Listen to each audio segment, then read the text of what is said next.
সুখের আগে আল্লাহ বান্দার তিনটি পরীক্ষা নেন। আপনারা যখন দেখবেন যে তিনটি পরীক্ষা আসছে, মনে করবেন যে আপনার কিছুক্ষণ পরেই সুখ আছে, কিছুদিন পরেই আপনার জীবনের স্বস্তি চলে আসতেছে। কারণ আল্লাহ পাক রব্বুল আলামিন নিজেই বলে দিয়েছেন, কোরআন খোলেন 30 নম্বর পারা 16 নম্বর পৃষ্ঠার 14 নম্বর লাইন, সূরাতুশ শারহের 6 নম্বর আয়াতে আল্লাহ বলছেন, ইন্নামা আল উসরি ইউসরা, there is happiness after suffering. কষ্টের পরে সুখ আছে, কষ্টের পরে স্বস্তি রয়েছে। সুতরাং আপনার দুঃখ কষ্ট চিরস্থায়ী নয়।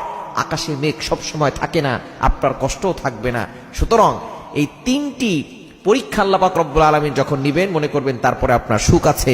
এই সুখ দেওয়ার আগে আল্লাহ তাআলা তিনটি পরীক্ষা নেন। 1 নম্বর হচ্ছে ধৈর্যের পরীক্ষা। আল্লাহ তাআলা আপনাকে দেখতে চান যে আপনি ধৈর্য ধারণ করতে পারেন কিনা, আপনি ভেঙে পড়েন কিনা, আপনি আল্লাহর উপরে ভরসা করেন কিনা। এজন্য আল্লাহ তাআলা ধৈর্যের পরীক্ষা নেন।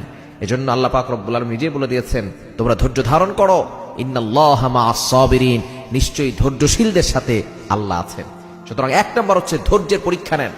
2 নম্বর হচ্ছে আল্লাহ পাক রব্বুল আলামিন কষ্টের পরীক্ষা নেন।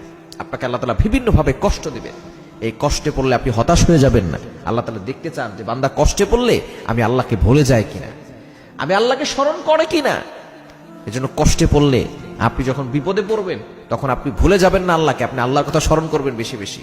এবং 3 নাম্বার হচ্ছে নিঃসঙ্গ জীবন দান করেন। প্রথমে পরীক্ষা নেন, নিঃসঙ্গ পরীক্ষা। কেউ আপনার পাশে থাকবে না, সকলের দরজা বন্ধ হয়ে যাবে। তখন আল্লাহ তাআলা বুঝতে চান যে বান্দা আমি আল্লাহর দরজার দিকে তাকায় কিনা। কারণ দুনিয়ার সকল দরজা বন্ধ হয়ে গেলেও আল্লাহর দরজা কখনো বন্ধ হয় না। নিঃসঙ্গ আপনার আশেপাশে দেখবেন কেউ নাই, আপনার মা নাই, আপনার বাবা নাই, আপনার ভাই বোন আত্মীয় স্বজন সকলে আপনার থেকে দূরে সরে গেছে। কেমন যেন আপনি সাগরের মাঝখানে আছেন, আপনাকে সাহায্য করার মতো, আপনাকে উপকারের মতো কাউকে পাচ্ছেন না। এই নিঃসঙ্গতা আপনাকে আল্লাহ তাআলা পরীক্ষা করার জন্য দেখছেন যে আপনি আল্লাহর উপরে ধৈর্য ধারণ করতে পারছেন কিনা, আল্লাহর উপরে ভরসা রাখতে পারছেন কিনা।